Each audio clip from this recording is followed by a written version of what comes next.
Te salió poesía, me dicen aquí los compañeros de trabajo.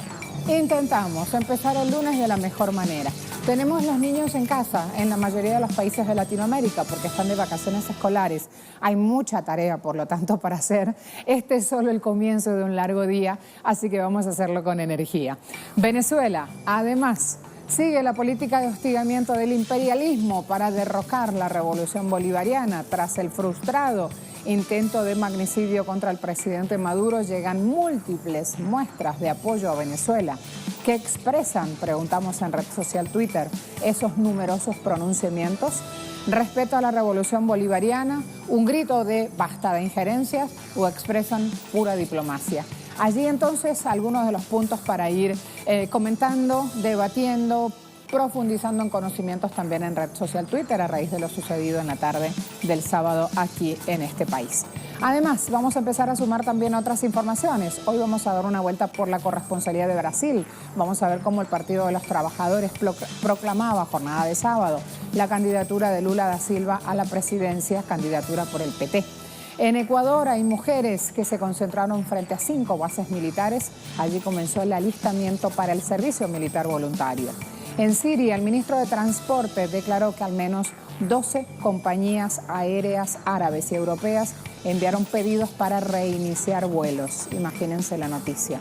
Además, vamos a estar recorriendo también una decisión que toma el presidente Donald Trump. Los palestinos denuncian que el presidente de Estados Unidos presiona para cerrar una agencia de Naciones Unidas que apoya a varios millones de refugiados palestinos y sus descendientes. ¿Por qué lo hace?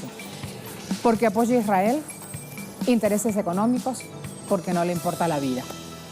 Ahí tienen posibilidades para responder desde este lado ya, desde nuestro estudio principal en Caracas, nuestra super sede latinoamericana. Vamos a arrancar en Telesur a informarnos.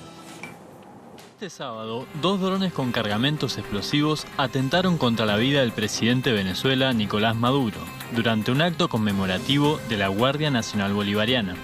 Luego de salir ileso frente al ataque, el mandatario venezolano denunció un plan cuyo autor intelectual sería el presidente colombiano Juan Manuel Santos en conjunto con Estados Unidos. En declaraciones a la prensa, el ministro del Interior de Venezuela, Néstor Reverol, ofreció detalles técnicos sobre el atentado. Se pudo evidenciar, una vez desplegados los órganos de inteligencia y los anillos de seguridad, que desde calles adyacentes al evento fueron despegados 2 aeronaves tripuladas a distancia con carga explosiva, lo que llamamos drones. Aproximadamente cada una de ellas con 1 kilogramo de explosivo denominado C4, capaz de hacer daño efectivo a un radio aproximadamente de 50 metros.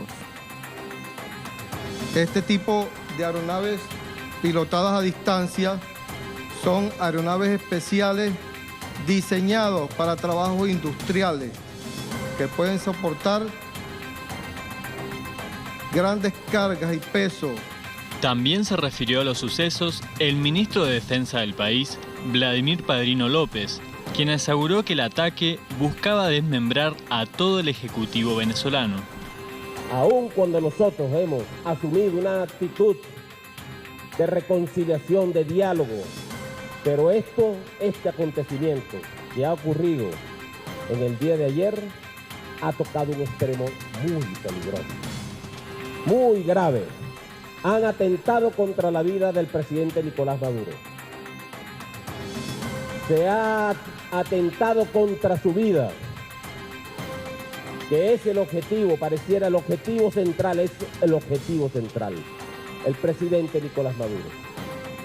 Pero ese atentado iba a destruir, a descabezar a todo un Estado.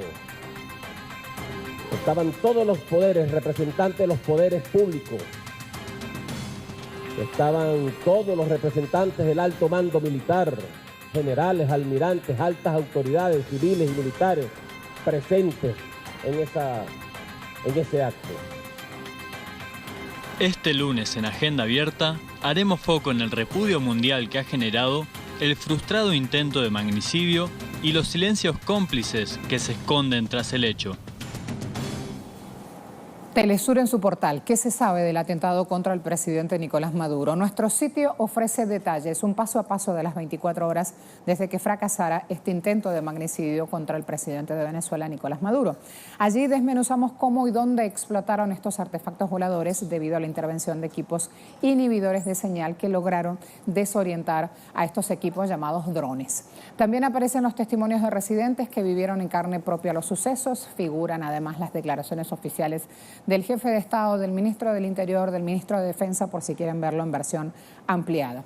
Finalmente hay una detallada infografía que resume todos los hechos.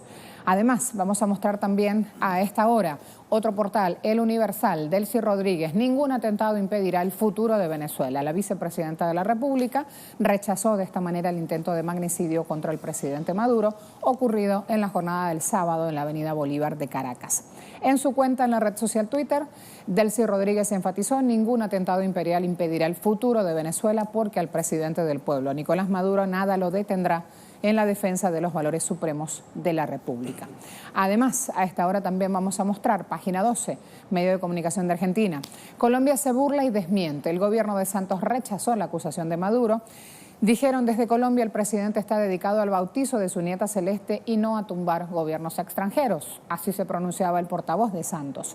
Después la Cancillería calificó de absurdo responsabilizar a Colombia por el ataque a Maduro. ¿Qué pasará ahora entre Maduro y el gobierno de derecha que comienza justo mañana en Colombia? Está por verse, dice este medio de comunicación. El Centro Democrático confirmó a página 12 que 75 personalidades venezolanas están invitadas al acto de posesión de Duque, que se hará en Plaza de Bolívar. Entre ellos se encuentran directores de medios de comunicación, otros que se llaman exiliados, activistas políticos e incluso el padre de Leopoldo López. Además, últimas noticias, también lo tengo en mi mano. Luego de reflejar esta información digital, voy a mostrar últimas noticias en versión impresa. Últimas noticias dice: marcharán este lunes en respaldo al presidente Maduro. Jornada de hoy está convocada una marcha de respaldo y solidaridad con el presidente de la República tras el atentado fallido en su contra en la avenida Bolívar en Caracas. La concentración inicia a 10 de la mañana, hora local, Plaza Morelos, ubicado aquí en Caracas, parte además hasta el Palacio de Miraflores, el Palacio Presidencial que está ubicado en el centro de la ciudad. Quédense aquí, Tambasquito, versión impresa. Últimas noticias: van 6 detenidos por intento de magnicidio. Declaraciones citan aquí, página central, titulares de Últimas Noticias, declaraciones del ministro Reverol, donde dijo que cada uno de estos dispositivos drones, tenía 1 kilo de explosivos C4. Allí la información detallada. Hablando de estos explosivos y de estas detonaciones, vamos a ver dónde ocurrieron. Acompáñenme, así nos quedamos ya con esta información gráfica. A ver, exactamente, ¿dónde ocurrieron las explosiones? 2 drones, vamos a ubicarnos en Caracas, capital de Venezuela, Avenida Bolívar. Allí se estaba dando este pronunciamiento presidencial, transcurría la conmemoración, 81º aniversario de la Guardia Nacional Bolivariana. Podemos ver, primera detonación ocurrió a tan solo 15 metros de la tarima presidencial. La segunda explosión se dio en el edificio Don Eduardo, a pocos metros de la avenida Bolívar. Este mapa está muy bien hecho, marca justamente las arterias viales, las arterias de circulación y ubica estos 2 espacios para tener idea de dónde se daban los hechos. Luego del ataque, el presidente Maduro responsabilizó a factores internos y externos y además de nombrar expresamente al presidente colombiano Juan Manuel Santos, afirmó que los autores intelectuales y financistas viven en Estados Unidos. Ahí entonces la declaración del presidente. Todo apunta a la ultraderecha venezolana en alianza con la ultraderecha, colombiana, y el nombre de Juan Manuel Santos está detrás de este atentado.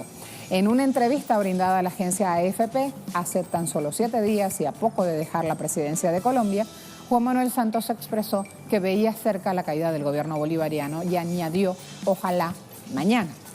Palabras de Juan Manuel Santos, allí la tienen. Ese régimen, como llama justamente el proceso democrático que se desarrolla en el país, con un presidente sentado en la silla presidencial porque lo han decidido los ciudadanos por mayoría, Santos desconoce esa situación y esas autoridades. Clara interrupción al derecho internacional y dice: ese régimen se tiene que desmoronar. Al aparecer en escena la presunta responsabilidad de Estados Unidos, es pertinente también recordar que año 2017 Donald Trump amenazó con una invasión militar a este país, a Venezuela, y buscó apoyo de diferentes países, entre ellos principalmente el Grupo de Lima. Vamos a ver lo siguiente, declaraciones de Trump. Tenemos muchas opciones para Venezuela. Y por cierto, no voy a descartar una opción militar para Venezuela. Ahí estaba la declaración textual del presidente de Estados Unidos. Me voy a quedar con esa frase, no voy a descartar una opción militar para Venezuela, para ir con Basem Tajerdine, que es nuestro invitado, analista internacional, a desarrollar los hechos partiendo de ahí. ¿Qué implica? Que Donald Trump, año 2017, ya haya expresado estos planes. Basem, bienvenido. ¿Cómo te va? Hola, Marcela. ¿Cómo estás? Buena jornada, buen día. Gracias. Buen día. Estamos hoy de respirito, ayer de respirito. En los primeros minutos que se daban los hechos supimos que el presidente Maduro estaba ileso y eso nos permitía el respirito, pero no quiere decir que bajemos la guardia y que no debamos estar alertas. Habíamos hablado ya de esto en múltiples espacios y sonabas alarmante cuando te referías a los hechos. Y ocurrió, finalmente. Era de esperar, Marcela, era de esperar, sabiendo también lo que ha sido una práctica que han llevado adelante contra muchos países, muchos líderes, a quienes se resisten a la política exterior de Estados Unidos, a ser sumiso a los intereses de Estados Unidos, como es el caso de Venezuela, como es el caso de Cuba. El presidente de Cuba, el comandante Fidel Castro, en su momento, más de 600 atentados de magnicidio contra su vida, más de 638 fue la última cuenta. Y así, imagínate. El presidente Bashar al-Assad también, el presidente, las fuerzas armadas rusas dispuestas allá han sido casi todos los días, fíjate, el modus que utilizan, drones asesinos, casi todos los días.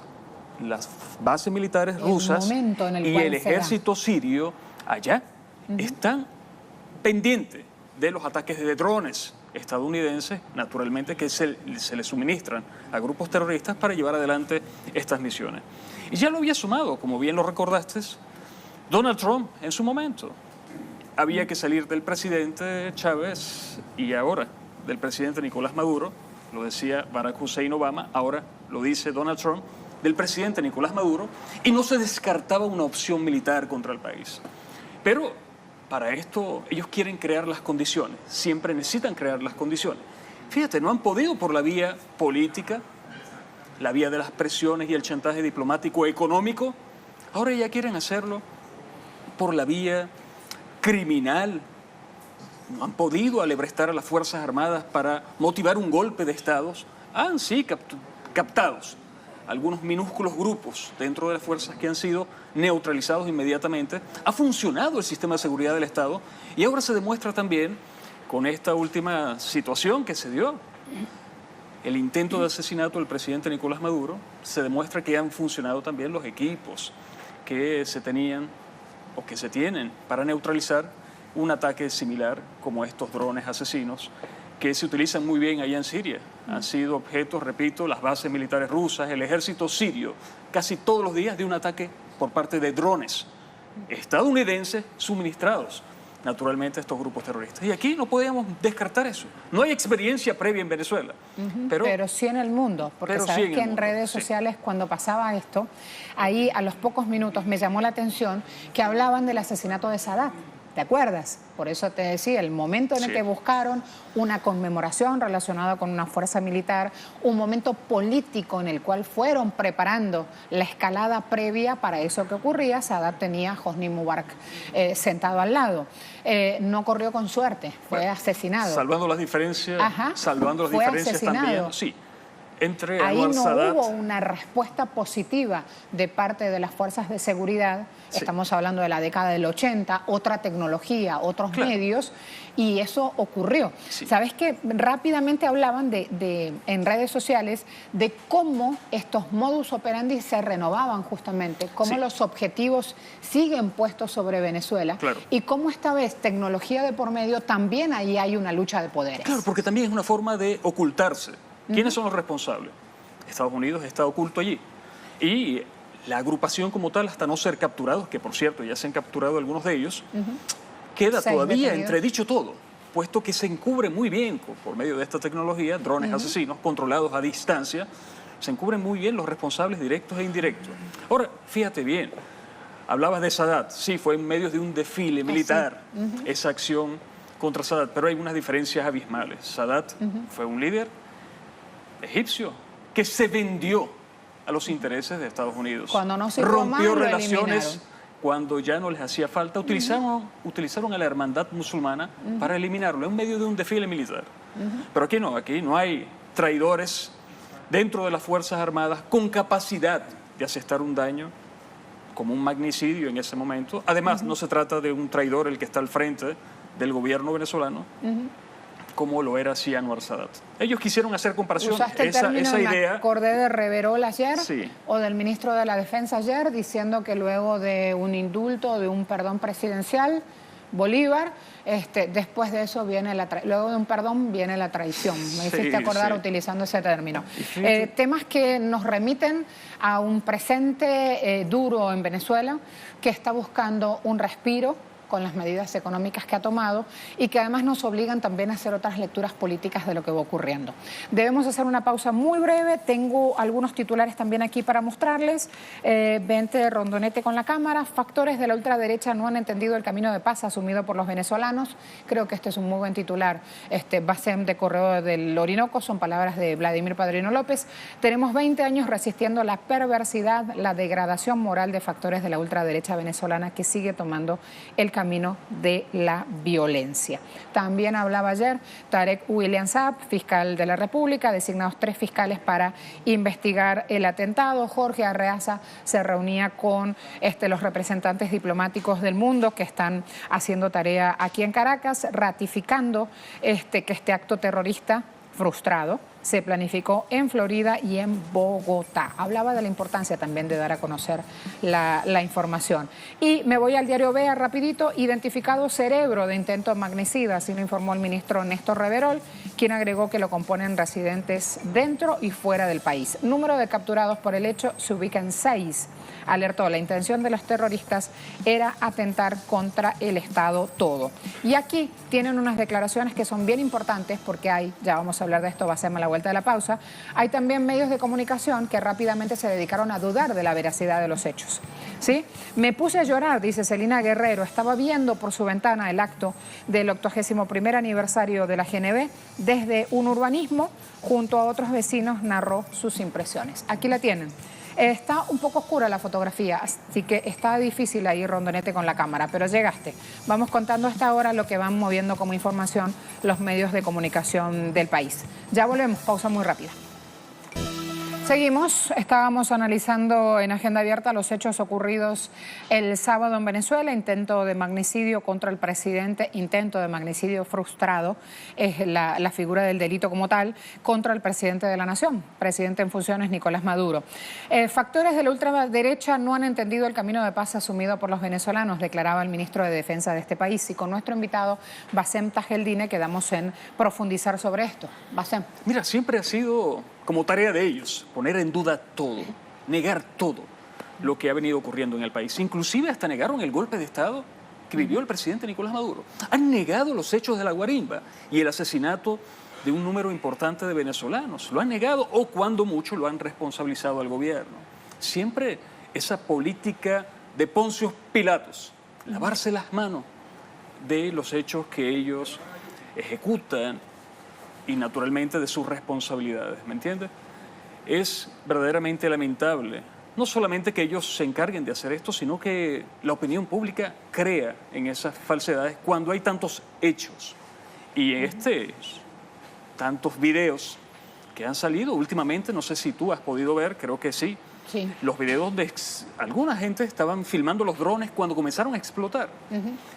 Y ya, además, desde Miami, Patricia Poleo, una reconocida, archiconocida cabezas de la oposición en Venezuela, venezolana que se fue a Miami hace mucho tiempo, responsable también durante los hechos del golpe de Estado contra el presidente Chávez, y ella sacaba un comunicado donde ya hablaba sobre la responsabilidad de ello. Y sin embargo seguían las redes porque es parte, Marcela, de una estrategia de también confundir, bombardear de información y confundir, hacer que todo quede no esclarecido para que la gente, el pueblo en general, comience a dudar inclusive de las acciones del gobierno en torno a esta situación. Y, naturalmente, paralelamente, en los espacios internacionales diplomáticos se promueva esta hipocresía asumida por muchos gobiernos en el mundo, que no condenaron este acto terrorista. Vaya, ese doble rasero. No hay doble moral, la moral es una sola. Pero ese doble rasero de muchos países que dicen condenar el terrorismo y han sufrido, de hecho, acciones terroristas por parte de los mismos grupos que ellos han alentado contra el Medio Oriente, contra el norte del África, pero ahora entonces no condenan esta acción terrorista que vivió Venezuela y que experimentó directamente el presidente Nicolás Maduro. Es decir, algo verdaderamente cínico, hipócrita, pero que no me extraña, porque forma parte de esta política. Ellos son los responsables. Naturalmente, no se van a autoculpar, no van a admitir sus responsabilidades en haber auspiciado una derecha criminal en Venezuela que no tiene ningún sentimiento por el país, Marcela, ningún sentimiento por el país. Y que ahí está, no solamente se demuestra en este hecho intento de magnicidio, sino en lo que diariamente está viviendo el pueblo, que ellos incluso tratan de responsabilizar totalmente al gobierno. Esta situación de bloqueo comercial y financiero, que es una realidad, nadie puede ocultarlo, una guerra económica a nivel internacional contra el país, que sí hay algunas políticas económicas que han fallado, ya lo está corrigiendo el gobierno y quizás en este contexto, cuando el gobierno comienza a adelantar pasos muy importantes para hacer frente a esta situación, este bloqueo financiero comercial, esta guerra económica como lo ha definido, entonces ya comienza en esa otra fase de acción de tratar, a como dé lugar, de acabar, de matar al jefe del gobierno. Se viene ahora el efecto boomerang, porque a raíz de esta acción justamente en Venezuela se tejen más las redes, se funde más justamente el sentimiento ciudadano a favor de la democracia, a favor de la paz, a favor de la unidad para defender justamente su soberanía. Quizás lo que menos esperaban, Marcela, que esto vaya a tener una reacción como la ha tenido, una solidaridad automática, primero de las fuerzas internas políticas, del gobierno, afectas al gobierno, de la izquierda, Venezuela, una solidaridad automática, un cierre de fila y también a nivel internacional un reconocimiento a esto. Quizás esto no lo esperaban. Ahí viene justamente nuestra pregunta en Twitter de hoy. Tras el frustrado intento de magnicidio contra el presidente Maduro, decimos, porque está colgada en Twitter la pregunta, llegan múltiples muestras de apoyo a Venezuela que expresan esos numerosos pronunciamientos. Voy primero con la respuesta de nuestro invitado y luego cierro temas ya con lo que ustedes están opinando a esta hora en red social. Bassem, ¿qué dicen entonces? Expresa una conciencia, primero, positiva a nivel internacional, de lo que está ocurriendo realmente en Venezuela, de las amenazas, puesto que, como bien hacías la introducción, Donald Trump, jefe de Estado de la Casa Imperial, ha amenazado directamente con una acción militar. De hecho, varios voceros del Congreso estadounidense también han hablado públicamente sobre la necesidad de un golpe de Estado y algunos se han desbocado y han hablado de un magnicidio públicamente ya en Estados Unidos. Creo que el mundo comienza a apreciar esa realidad que es incuestionable e inocultable, como el sol es inocultable. Y allá ha habido una gran solidaridad, no solamente de gobiernos, sino de grupos de izquierda y inclusive no tan de izquierdas, socialdemócratas en el mundo, que se han pronunciado en torno a lo que ha ocurrido en Venezuela. Pero por otra parte está, lo que decía hace un momento, la hipocresía, el cinismo de los responsables directos e indirectos, en este caso también la Unión Europea, que ha vivido acciones terroristas, intentos de magnicidios, y no condena el hecho en Venezuela. Habría que revisar esa diplomacia con esos países, claro está. Todos los términos han apuntado justamente a la cantidad de respuestas y fíjense, bastante repartidas a nuestra pregunta en Twitter. El 29% de quienes participaron dicen que estas numerosas muestras de apoyo que llegan a Venezuela tras los hechos indican respeto a la revolución. 40% indica basta de injerencias y 31% pura diplomacia. Fíjate cómo está bastante repartida justamente la opción ahí a la hora de responder. Pausa rápida, gracias Bassem, nos estamos viendo. Pausa rápida, ya seguimos en Agenda Vial.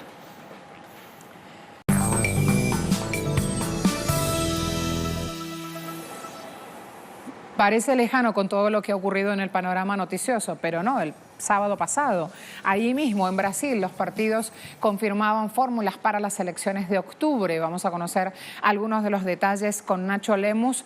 El sábado el PT proclamaba como su candidato en la fórmula presidencial a Lula da Silva. Adelante, compañero.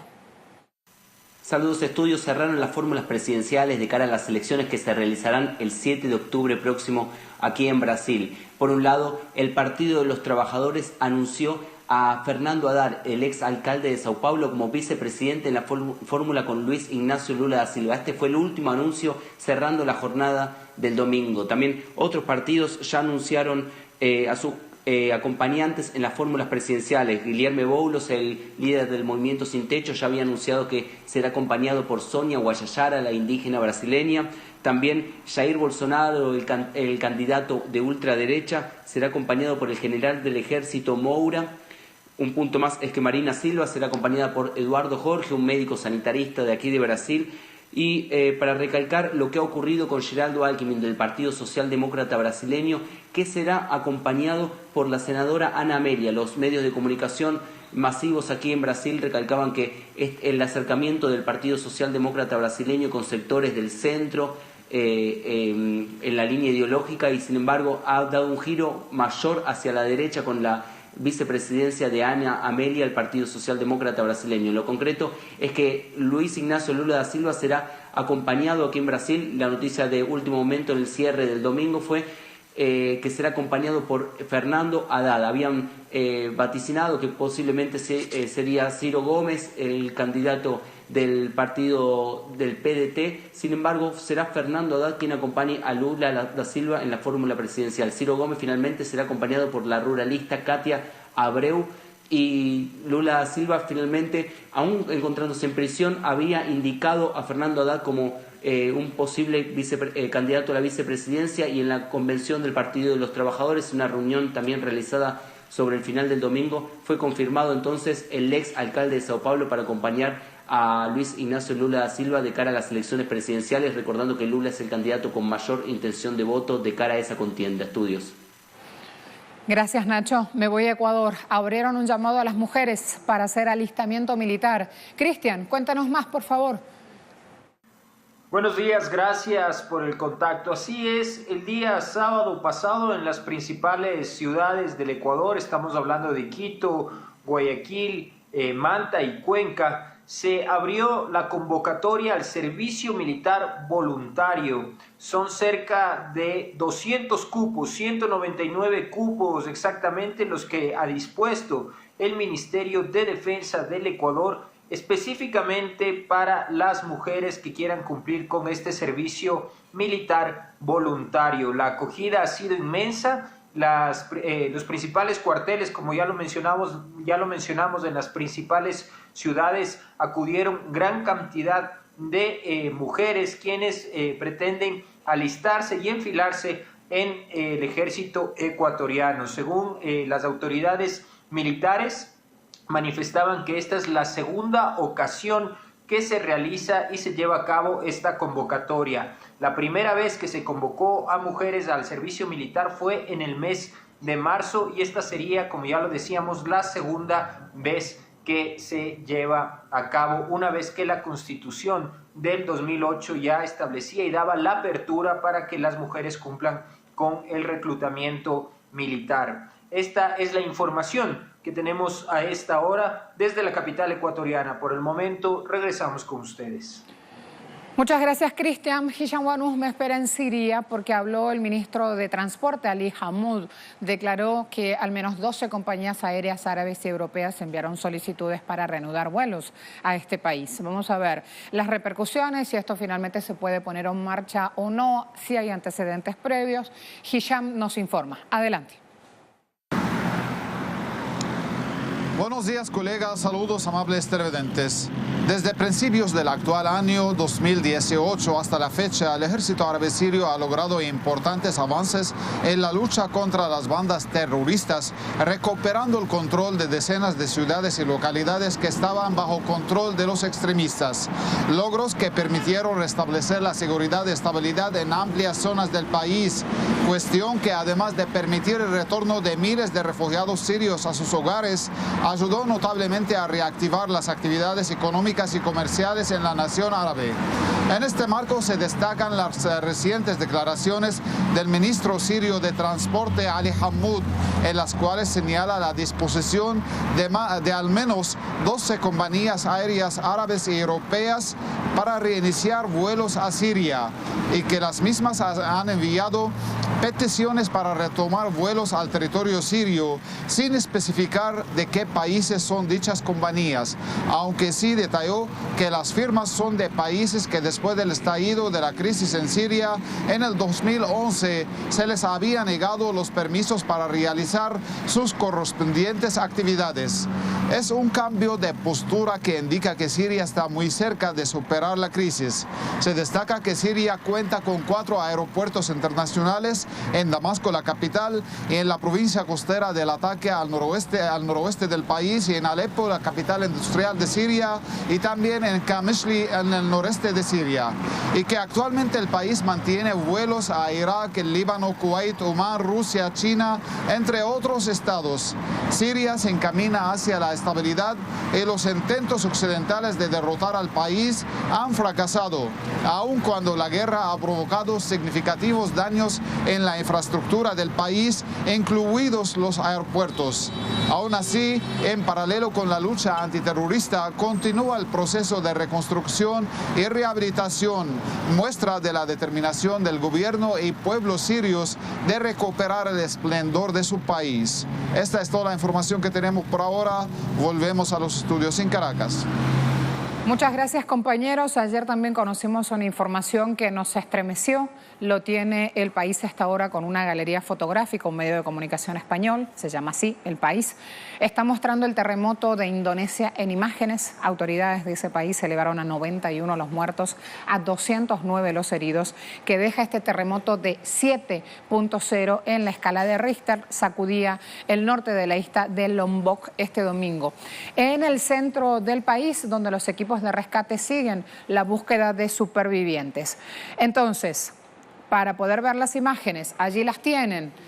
La gente rescatando sus pertenencias en un edificio destruido en Pemenang, norte de Islandia, Lombok. Miren lo que es esto.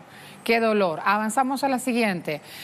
Vamos a mostrar otra imagen de justamente cómo esperaban los turistas extranjeros apostados allí, un vuelo a algún aeropuerto internacional que los sacara justamente de este espacio. Avanzo a la siguiente imagen. La destrucción justamente allí mostrada. Miren, también en este caso son turistas, dando indicaciones su nombre en el puerto de Bangsal. Esta es en la misma isla indonesia de Lombok. Sigo avanzando, me voy también en este caso a mostrar esta imagen, residentes en la parte trasera de un camión, pasando frente a una casa totalmente destruida. Allí tienen, la imagen corresponde al 6 de agosto del año 2018. Me quedo con esta, justamente mostrando más. Fíjense el cambio, ¿no? Cómo están vestidos los locales, cómo están vestidos los turistas, esperando su llegada, esperando la llegada de los servicios de emergencias en estos casos. Ahí lo tienen. Esta es una isla que recibe mucho caudal de turistas. De hecho, el país tiene un alto indicador en entrada de divisas por el rubro turismo. Avanzo a una sexta imagen. Aquí tienen varias para ir viendo. Vamos a ver esta con la tarea que hacían justamente organismos de rescate buscando víctimas en los escombros, como podían. Están aquí en el norte de Lombok todavía haciendo su tarea. Vamos a prepararnos a hacer un cambio de tema. Dejo Indonesia en imágenes para ir a mostrarles también otros hechos que van ocurriendo en nuestros pueblos. En este caso me voy a ir a hablar de otro panorama, tiene que ver con el panorama deportivo. Dejamos entonces ya atrás las imágenes de Indonesia. Vénganse conmigo, vénganse con Yuki, que está listo, nuestro compañero especialista en deportes. Bienvenido, don Fernando Núñez. ¿Cómo le va? Buenos días, Marcela. ¿Cómo está? Feliz inicio de semana. Bueno, muchas gracias. Ajá, trabajamos este fin de semana. Un feliz inicio de semana para todo el mundo, por supuesto. Todos mostrando lo que ocurre en nuestros pueblos. Fin de semana hemos agarrado esta semana de lunes con este tipo de imágenes y con estos datos confirmados, pero también con otros números que son medallas y que hablan de buenos panoramas en lo deportivo. En el deporte, sobre todo latinoamericano y suramericano. Vamos a comenzar hablando de un venezolano, de Joseph Martínez, que este fin de semana destacó, impuso un récord de goles en la Major League Soccer. Importante esta marca para el carabobeño, que justamente marcó un doblete en el empate a 2 goles entre el Atlanta United y el Toronto Football Club canadiense para llegar a 45 tantos en sus primeras 2 temporadas y supera así a Stern Young, quien había marcado 44 goles en las campañas de 1998 y 1999. Además, el artillero vinotinto llegó a 26 goles en espacio de 24 partidos disputados en la presente campaña y está a solo un grito sagrado de rebasar el récord de la liga. Impresionante allí lo de Joseph Martínez, entonces haciendo historia por Venezuela. Seguimos hablando de balompié, esta vez con toque femenino, pues este domingo también arrancó en Francia la 9ª edición del Mundial Femenino Sub-20, donde las 16 selecciones participantes buscarán, por supuesto, avanzar hacia el máximo galardón. En el partido inaugural, escuchen bien, México se impuso a Brasil con marcador de 3-2. Allí sorprendieron a las brasileñas, Jacqueline Ovalle en par de ocasiones, Katy Martínez también serían entonces las encargadas de anotar el 3-2 de México ante Brasil, que solo marcó el doblete de Kerolin. Por las selecciones de América, además de México y Brasil, también van a destacar allí la participación de Paraguay y Haití. Recordemos que el torneo está conformado por 4 grupos y que Alemania se quedó con la Copa en la edición de 2016, celebrada en Papúa Nueva Guinea, tras derrotar en la final al anfitrión de esta ocasión, a Francia. Vamos a revisar también más resultados allí de esta Copa Mundial Femenina Sub-20. Nueva Zelanda cayó 2-1 ante los Países Bajos, mientras que Corea del Norte también caería ante la siempre favorita Inglaterra 3-1.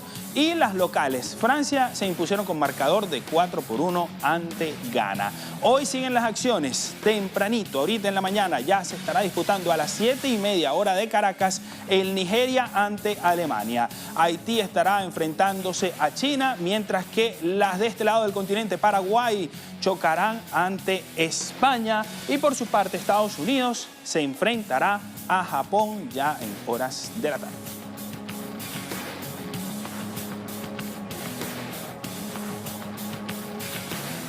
Y hablamos también de torneos de fútbol, el torneo COTIF. Allí Argentina y Uruguay por un lado y Rusia y Venezuela por otro se medirán en las semifinales de este certamen internacional de fútbol sub-20 que se desarrolla en la localidad valenciana de La Alcudia, en España. Uruguay y Argentina, que fue primera del grupo B, disputarán entonces la primera semifinal este lunes en un encuentro que se prevé muy competitivo y en el que se sentarán en el banquillo Fabián Coito por el equipo celeste y el dúo Lionel Scaloni, Pablo Aimar por la albiceleste. Cabe acotar que Argentina en acciones del día de ayer, por partidos también preparatorios, cayó ante India, sorpresa allí para la selección argentina. Buscarán entonces también un puesto en la final, Rusia ante Venezuela. Partidazo también importante allí que se prevé en esta segunda semifinal del torneo COTIF.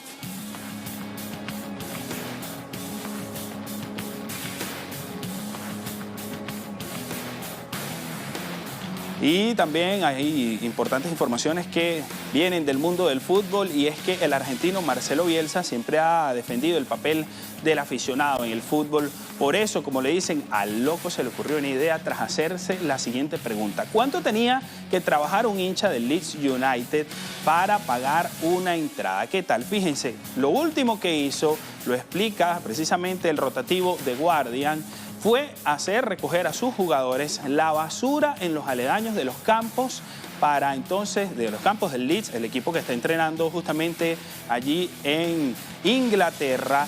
Y durante 3 horas Y esto fue justamente un cálculo de tiempo de lo que un aficionado debe trabajar para pagar una entrada para verlos en el partido. Así justamente Bielsa quiso entonces dar esta ejemplar actividad, por supuesto, integrando a los futbolistas y que entendieran lo que deben hacer también los aficionados que los ven, Marcelo. Interesante, sí. Muy buen punto realmente. Fíjate esto. Vidal en el Barça, Vidal Messi, Messi Vidal. Sí, ya este fin de semana llegó, hay ¿no? un videito ahí cortito. Bienvenido, a ver, don Arturo. ¿Qué tal? Bienvenido Arturo Vidal con el Barcelona, entonces allí posó ante las cámaras. Tiene audio ambiente para que vayan escuchando lo que le van diciendo y cómo van saludándolo y le van dando esa bienvenida. A ver. A ver. ¿Qué tal? Presentación. Bueno. Allí se escuchaba en la entrada cuando le decían justamente bienvenido, esta es su casa, Arturo, primera vez chileno. aquí, posando ante las cámaras, primer día en el Barcelona. Ya lo tenemos ahí corriendo. Del con avión Lionel directamente. Messi, Del avión directamente a la presentación. Mirá las imágenes, no hay nada que quede al azar. El zapato también tiene ahí un patrocinador. Así que todo se vende, clean caja, señores. Vamos a ver cómo le va a ir en el Barça al Rey. Hay otro punto que habíamos hablado también de LeBron James. ¿Te acordás? Que estuvimos mostrando cómo de su propio bolsillo levantaba un colegio para que los niños afroamericanos pudieran estudiar y no pasaran las mismas vicisitudes que él. Bueno, tiene toda una dialéctica cruzada con Donald Trump. Entonces también en redes sociales van respondiéndole. Mientras Trump hace jaulas para los niños, LeBron James levanta aulas. ¿Sí? Y en este caso Michael Jordan también. También. Jordan y Melania contra Donald Trump. Aquí justamente el tweet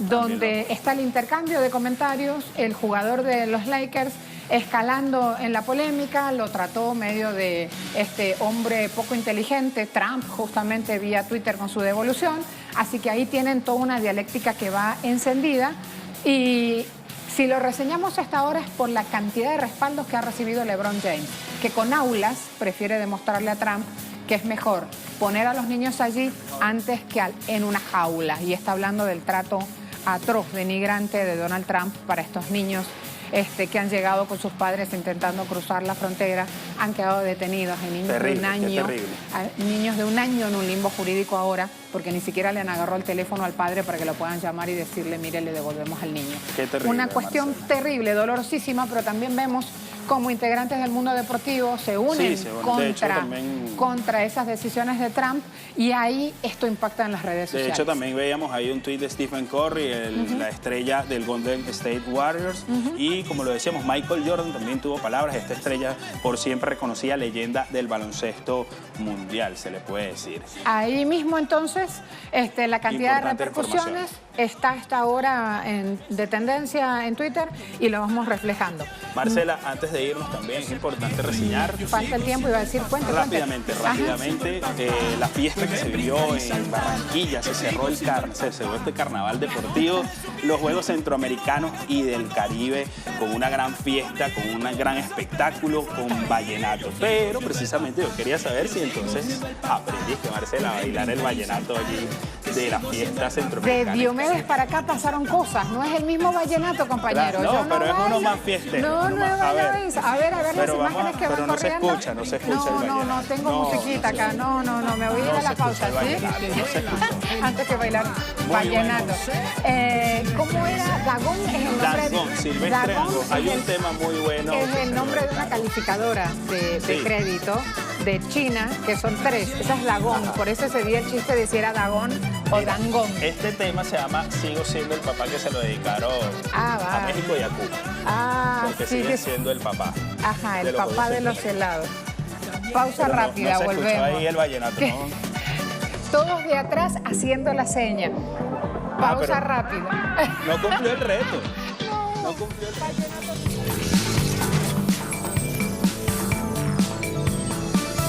Estados Unidos continúa endureciendo sus políticas migratorias y ha puesto en marcha una iniciativa para despojar de su condición de refugiado a 5 millones de palestinos. Jared Kushner, yerno del presidente estadounidense Donald Trump, manifestó su deseo de desmantelar la Agencia de Naciones Unidas para los Refugiados de Palestina en Oriente Medio, calificándola de ineficaz. Sin embargo, administraciones previas han considerado a esta agencia como un instrumento esencial para mantener la estabilidad de la región, al proteger a aproximadamente a los más de 5 millones de palestinos bajo su mandato. En Agenda Abierta analizaremos las polémicas medidas del gobierno de Estados Unidos contra los refugiados y los migrantes que viven una situación de constante persecución en suelo norteamericano. Público.es, medio de comunicación de España. Trump planea despojar de su estatus a 5 millones de refugiados palestinos.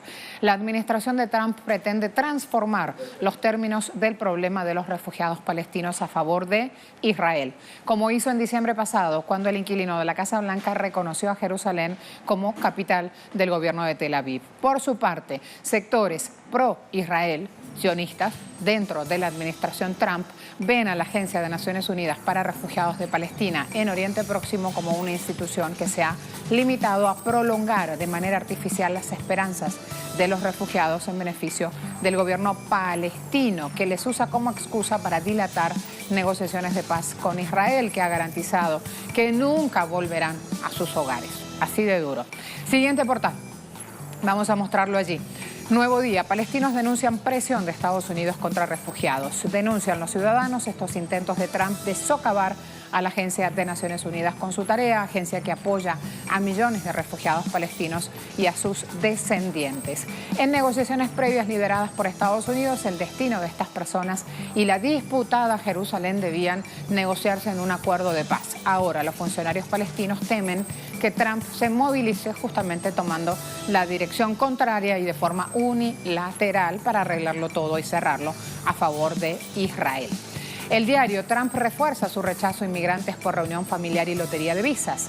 Donald Trump mantiene su rechazo a distintos tipos de inmigración a Estados Unidos al considerar que los extranjeros abusan del sistema estadounidense y muchos de ellos son criminales, así como lo oye. El discurso del republicano fue celebrado por sus seguidores en un meeting, en un acto político este fin de semana en Ohio, donde dijo que el gobierno de Estados Unidos hace una locura con asuntos migratorios y se refirió a lo que su administración llama migración en cadena, la forma en referirse a la reunión familiar que establece la ley de migración y nacionalidad. Así entonces, fíjense estos puntos. Vamos a ver aquí. Hay una frase terrible del yerno de Donald Trump, Jared Kushner, se pronuncia su apellido, publicada por Europa Press. Nuestro objetivo no puede ser mantener las cosas estables y tal como están, ¿sí? Así como lo leen.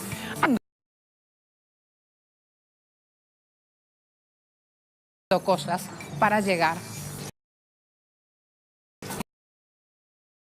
Trump. Vamos a ver cómo desde el domingo de la semana pasada el presidente ha reforzado su retórica hacia contra los migrantes, exigiendo a congresistas aprobar lo que él llama sus propuestas migratorias, incluso amagando con cerrar el gobierno si no acceden a sus peticiones. México, 25.000 millones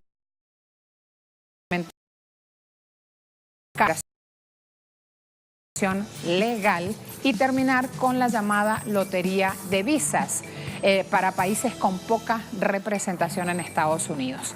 Ahí vamos entonces a sumar análisis y a entender un poco más lo que está haciendo Trump. Galeb Musa nos acompaña hasta ahora. ¿Cómo te va? Buena jornada. ¿Cómo estás, Marcela? Buenos días para ti y para la audiencia de Telesur. Muchas gracias. Experto, analista internacional, nuestro invitado a esta hora en pantalla. ¿Cómo vamos a entender que siga avanzando y lo haga de esta manera en contra de las vidas humanas el presidente Trump? Bueno, es muy complicado el asunto de detener a Trump en todas las locuras que va a emprender, pero aquí creo que también tiene una gran responsabilidad su yerno, Jared Kushner, que tiene ciudadanía israelí y obviamente es el hombre fuerte de Israel dentro del gobierno de los Estados Unidos.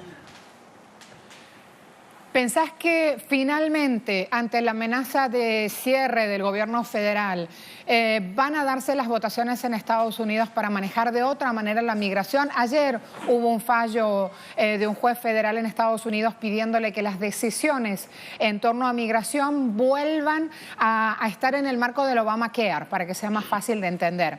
Y esto es algo, irse a cualquier cosa que haya hecho Obama, buena o mala, eso es algo que Trump no va a ejecutar. Entonces, ¿cómo damos a entender justamente que son millones de palestinos los que están en este momento pendiendo de un hilo de la decisión del dedo de Trump? Obviamente, al margen del problema migratorio que tiene Estados Unidos, que es un problema de Estados Unidos y que lo resolverán como quieran ellos o como quiera el pueblo norteamericano, el asunto de Palestina no les pertenece, y el asunto de Palestina es otra historia muy distinta que abarca una ocupación violenta por parte de una inmigración europea y que ha dejado el día de la declaración unilateral, ese 14 de mayo de 1948, porque no fue el 15 de mayo, fue el 14 de mayo a las 23 horas, una expulsión de 800.000 palestinos que luego se hicieron 6-7 millones de palestinos en la diáspora. Y porque se les ocurre que no pueden volver, deben quedar en los países en los que han establecido sus campamentos.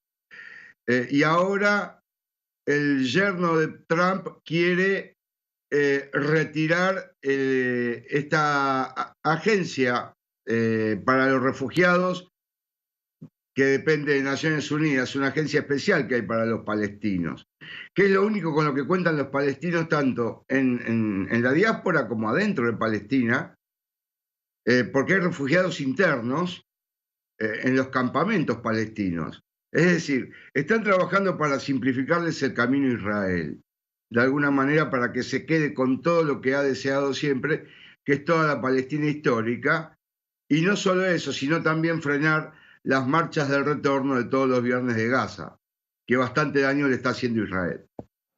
El más prolongado y de mayor magnitud de los casos de refugiados en el mundo, decimos en la web de Telesur.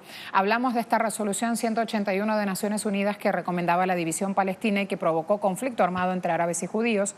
Año 47 al 49, esta cantidad de palestinos expulsados, dejando su tierra ante las hostilidades. 3/4 partes del pueblo palestino está desplazada, estamos diciendo desde acá en nuestra información. Y hay que decir también en este momento, que ni siquiera es un número actualizado, no corresponde al año 2017, sino al 2015, más de la mitad de los desplazados en el mundo, las personas que están desplazadas fuera de su hogar histórico, siguen engrosando justamente las estadísticas. 1 de cada 3 refugiados en el mundo es palestino. Galeb, quiero agradecerte siempre tu predisposición para hablar y analizar con nosotros, pero la cuestión básica aquí es los palestinos, insiste Estados Unidos, no tienen gobierno propio, no tienen Estado, por lo tanto quieren sacarle su tierra. ¿Ese es el redondeo fácil y sencillo que hay que hacer para entender la cuestión de fondo aquí? Eso es despreciar la lucha del pueblo palestino. Esa es la excusa que están poniendo sobre la mesa para despreciar la lucha del pueblo palestino. El pueblo palestino no tiene un Estado y no tiene, no me acuerdo ahora que me habías dicho más, por culpa de Israel, porque Israel se lo arrebató, se lo despojó y porque nunca lo dejó ser. Entonces es realmente muy cínico decir que no son refugiados cuando sí son refugiados y qué tipo de refugiados, ¿no? Expulsados por el terrorismo israelí, el terrorismo sionista y por las prácticas inhumanas del Estado de Israel que comenzó a practicar desde la implantación artificial de este ente sionista. Gracias, Galeb. Hasta un próximo encuentro. Hasta la próxima, Marcela. Vamos a ver, cuando intentamos encontrar la razón, el argumento de por qué Trump actúa de esta manera, fíjense lo que ustedes responden en Twitter. 47% responden porque Trump apoya a Israel, 26% por intereses económicos y 27% dicen porque a Trump no le importa la vida. Hasta aquí nuestra agenda abierta de este día. Gracias por acompañarnos. Allí las respuestas. Hasta la próxima.